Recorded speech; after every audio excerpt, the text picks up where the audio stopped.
Yes, अध्याय 4 श्लोक संख्या 13।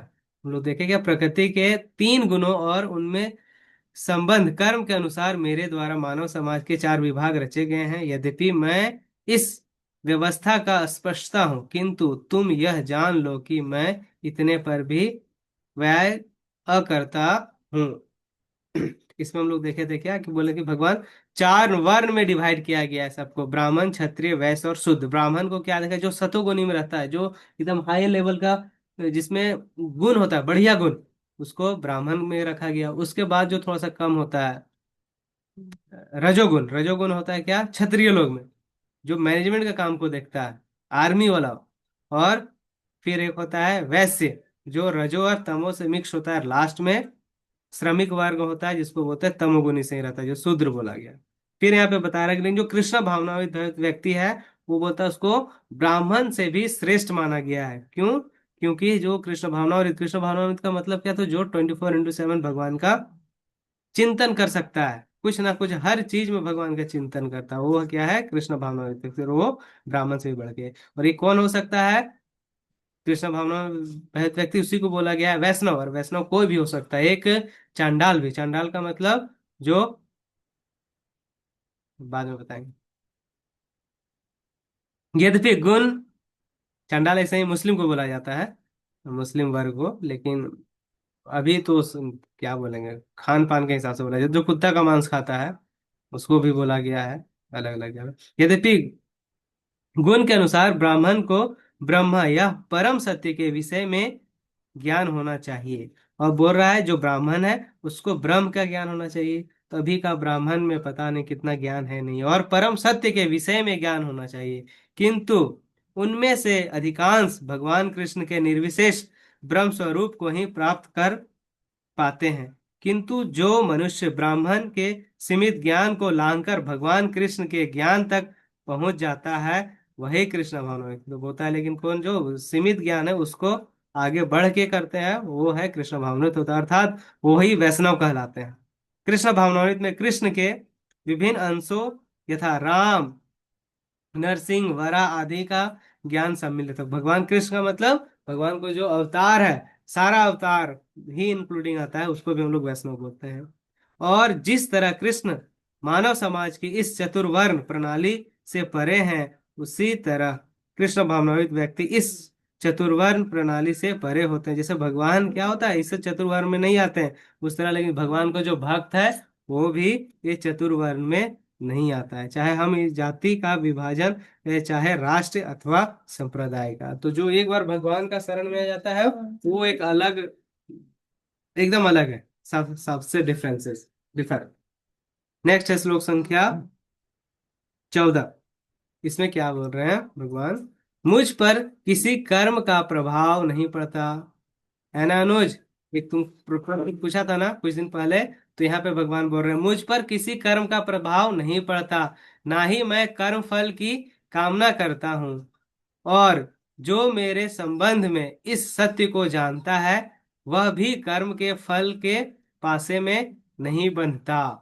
अब बोल रहा है क्या, भगवान पे कोई भी कर्म का प्रभाव नहीं पड़ता। भगवान क्या कर रहे हैं, उसका कोई रिजल्ट कुछ भी नहीं होता है। ना मैं ही कर्म फल की कामना करता हूँ, भगवान भी कभी कर्म फल का, भगवान को तो दरकार ही नहीं कर्म फल। अब वो उसके बोल रहा है जो उनका भक्त है, उसका भक्त को भी क्या होता है, सेम टू सेम, वो भी कर्म के प्रति करता है, लेकिन कम कर्म के प्रति आसक्त नहीं रहता है। फल क्या करता है, फल को वो भगवान पे अर्पित कर देता है।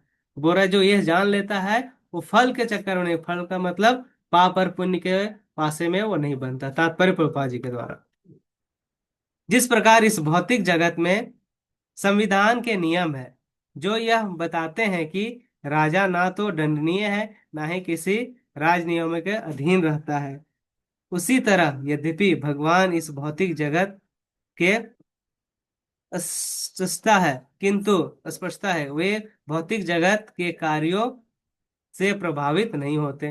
बोल रहा है कि राजा कानून बनाता है, लेकिन वो कानून राजा पे लागू नहीं होता है। इसी प्रकार भगवान का ये कानून भगवान पे कभी भी लागू नहीं होता है। सृष्टि करने पर भी वे इससे पृथक रहते हैं, जबकि जीवात्मा भौतिक कार्यकलापों के सकाम कर्म फल में बंधे रहते हैं, क्योंकि उनमें प्राकृतिक साधनों पर प्रभुत्व दिखाने की प्रवृत्ति रहती है। बोल रहा है, लेकिन जो जनरल लोग है उसको क्या होता है, वो उस पे बंधा हुआ रहता है कर्म फल पे। तो कारण क्या हो रहा है, प्रकृति का प्रभुत्व, मतलब हम लोग क्या लगता है, हम लोग क्या है, ऑनर है सब चीज का। हम लोग से ही सृष्टि चल रहा है, हम लोग से, मतलब हम लोग क्या बनना चाहते हैं, हम लोग कंट्रोलर बनना चाहते हैं। इसीलिए हम लोग कर्म के चक्कर में बंधे हुए रहते हैं। किसी स्थान या स्वामी कर्मचारी के अच्छे बुरे कार्यों के लिए उत्तरदायित्व नहीं, कर्मचारी इनके लिए स्वयं उत्तरदायित्व होते हैं। जीवात्मा अपने अपने इंद्रिय तृप्ति कार्य में लगी रहती है, किंतु ये कार्य भगवान द्वारा निर्देशित नहीं होते।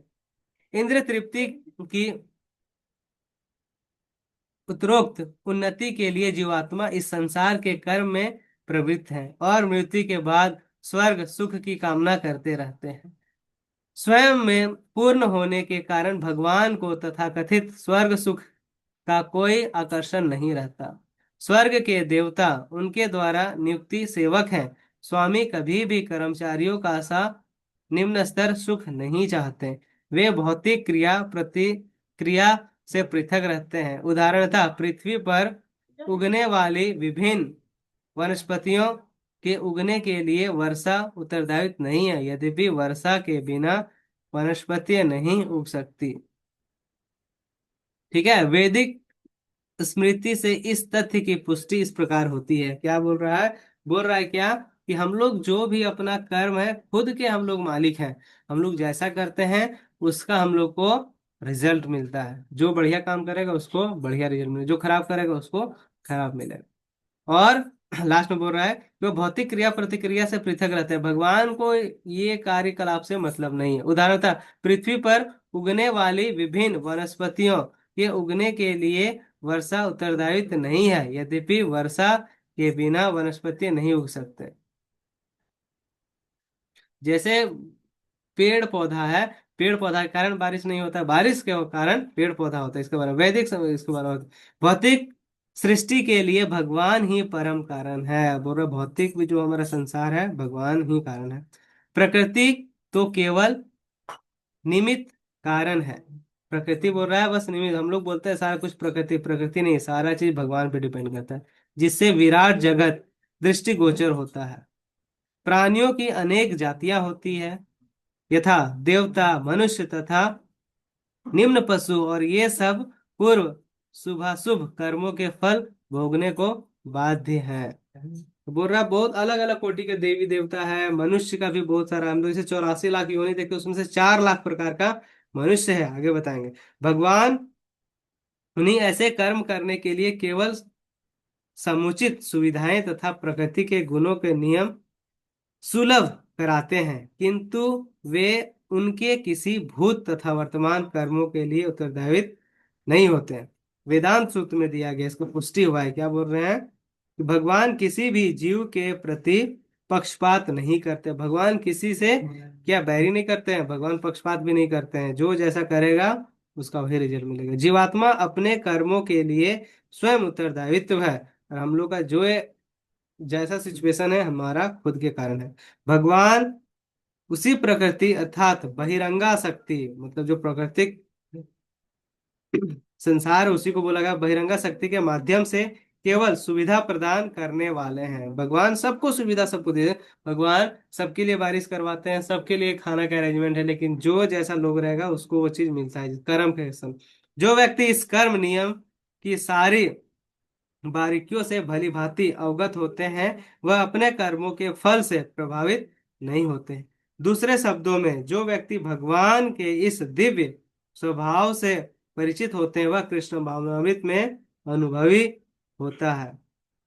अतः उस पर कर्म के नियम लागू नहीं होते। जो व्यक्ति भगवान के दिव्य स्वभाव को नहीं जानता और सोचता है कि भगवान के कार्यकलाप सामान्य व्यक्ति की तरह कर्म फल के लिए होता है, वे निश्चय रूप से कर्म फल में बंध जाते हैं। किंतु जो परम सत्य को जानता है वह कृष्ण भावनामृत में स्थिर मुक्त जीव है।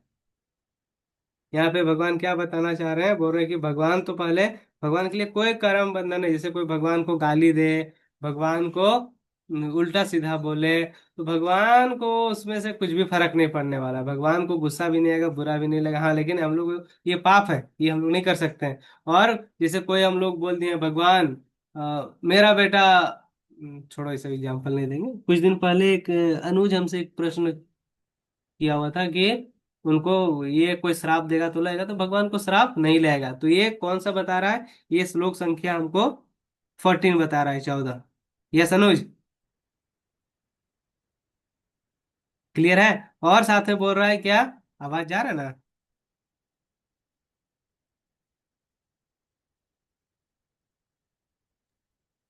सर आ रहा आवाज। जा रहा है ना? हाँ, ठीक है। और बोल रहा है कि ये जो संसार है ना, जिसको जो चीज मिला है उसके कर्म के अनुसार मिला। वो जो जैसा करता है, भगवान पक्षपात किसी पे नहीं करते हैं। देखो सबके लिए बारिश होता है, हिंदू हो, मुस्लिम हो, सिख हो, ईसाई हो, चाहे और भी कोई हो। तो भगवान सबके लिए सब कुछ अरेंज करके दिए हुए। हाँ, लेकिन जो भगवान का भक्त रहेगा उसके लिए क्या होगा? भगवान उसको थोड़ा सा, भगवान उसके लिए क्या होगा? वो उनका स्पेशल चाइल्ड हो जाएगा। जैसे प्रहलाद महाराज, प्रहलाद महाराज के लिए क्या, भगवान खंभा से प्रकट हो जाते हैं, है ना? तो वो स्पेशल है।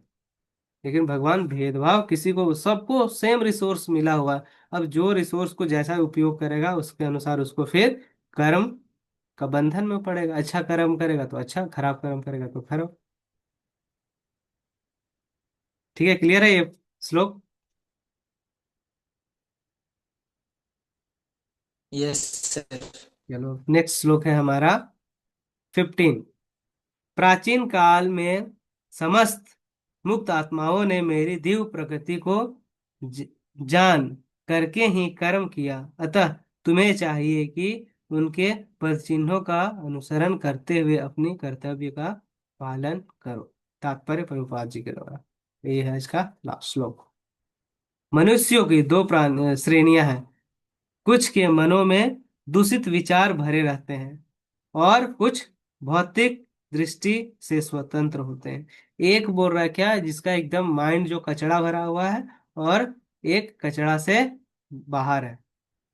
कृष्ण भावनामृत इन दोनों श्रेणियों के व्यक्तियों के लिए समान रूप से लाभप्रद है। लेकिन बोल रहा है कि ये भगवान है ना, भगवान भगवान का कृपा दोनों के लिए इक्वल है। भगवान भेदभाव नहीं करते हैं। सूर्य का रोशनी क्या, गोरा हो, काला हो, मोटा हो, छोटा है, जो भगवान को मानता है नहीं मानता, सबके लिए सामान्य है।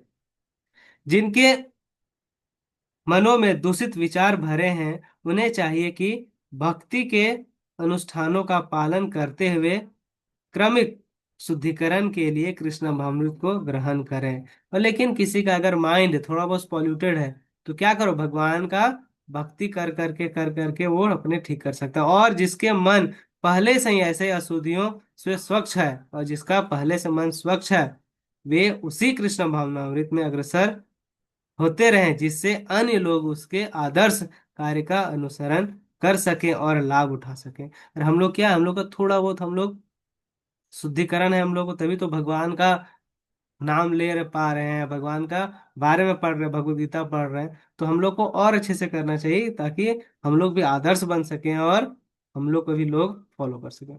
मूर्ख व्यक्ति या कृष्ण भावनामृत में नव दीक्षित प्रायः कृष्ण भावनामृत का पूरा ज्ञान प्राप्त किए बिना कार्य से विरक्त होना चाहते हैं। और कोई कोई होता है, थोड़ा बहुत ज्ञान प्राप्त करने के बाद क्या होता है, उसको लगता है क्या, हम बन गए बहुत बड़ा संत, और विरक्ति दिखाने लगता है, तो वो भी खतरा है। किंतु भगवान ने युद्ध क्षेत्र के कार्य में विमुख होने की अर्जुन की इच्छा का समर्थन नहीं किया। अर्जुन क्या विचार रहा था कि हम फाइट नहीं करें, और क्या करें, हम जाके सन्यासी बन जाए, तपस्या करें, मारपीट ना करें, है ना? तो भगवान एकदम उसको मना किया, बोले नहीं, पहले तुम अपना क्या करो, कर्म है, तुम क्षत्रिय है, क्षत्रिय का मेन काम क्या है, फाइट करो। भी गलत किया था इसीलिए फाइट करो। आवश्यकता इस बात की है कि यह जाना जाए कि किस तरह कर्म किया जाए, लेकिन हम लोग को जानना है कि काम को, कर्म को अपना कैसा किया जाए। कृष्ण भावनामृत के कार्यों से विमुख होकर एकांत में बैठकर कृष्ण भावनामृत का प्रदर्शन करना कृष्ण के लिए कार्य में रत होने की अपेक्षा कम महत्वपूर्ण है। बोल रहा है अगर कोई सब कुछ छोड़ के सोचेगा कि बस क्या करें, हम एकदम साधु की तरह विरक्ति भाव लें, तो वो खतरा है। यहाँ पर अर्जुन को सलाह दी जा रही है कि वह भगवान के अन्य पूर्व शिष्यों यथा सूर्यदेव विश्वान के पद चिन्हों का अनुसरण करते हुए कृष्ण भावनामृत में कार्य करें। अर्जुन को यहाँ पे बताया जा रहा है कि अर्जुन, तुम जैसे मेरा और भक्त लोग किस प्रकार अपना कर्म को किया, उस तरह तुम करते हुए तुम भी अपना कर्म को करो। अतः वे उसे सूर्य देव के कार्यों को संपन्न करने के लिए आदेश देते हैं, जिसे सूर्यदेव ने उसे लाखों वर्ष पूर्व सिखाया था। यहाँ पर भगवान कृष्ण के ऐसे सारे शिष्यों का उल्लेख पूर्ववर्तीय मुक्त पुरुषों के रूप में हुआ है, जो कृष्ण द्वारा नियत कर्मों को संपन्न करने में लगे हुए हैं। भगवान क्या बता रहे हैं कि काम को फोकस करो, कर्म करना चाहिए, ना कि इधर उधर, थोड़ा सा ज्ञान होने के बाद इधर उधर भटकना नहीं चाहिए, ये बता रहे हैं भगवान। ठीक है, जैसे यहाँ पे हम लोग देख सकते हैं, दिख रहा है ना, चतुर्वर्ण दिख रहा है, चार श्रेणियां। पहला श्रेणियां क्या है? ब्राह्मण दिख रहा है पहला, फिर क्षत्रिय है, फाइट कर रहा है, फिर बिजनेसमैन है, सेल्स कर रहा है, और लास्ट में है शूद्र, जो इन लोग के बदले में काम करता है। तो लेकिन भगवान क्या बोल रहे हैं, सबसे श्रेष्ठ कौन है? जो मेरा भक्ति करता है। मतलब ये चारों से परे है ना। बोल रहा है Krishna has appeared in a Kshatriya family and perform activity obligatories to the Kshatriya.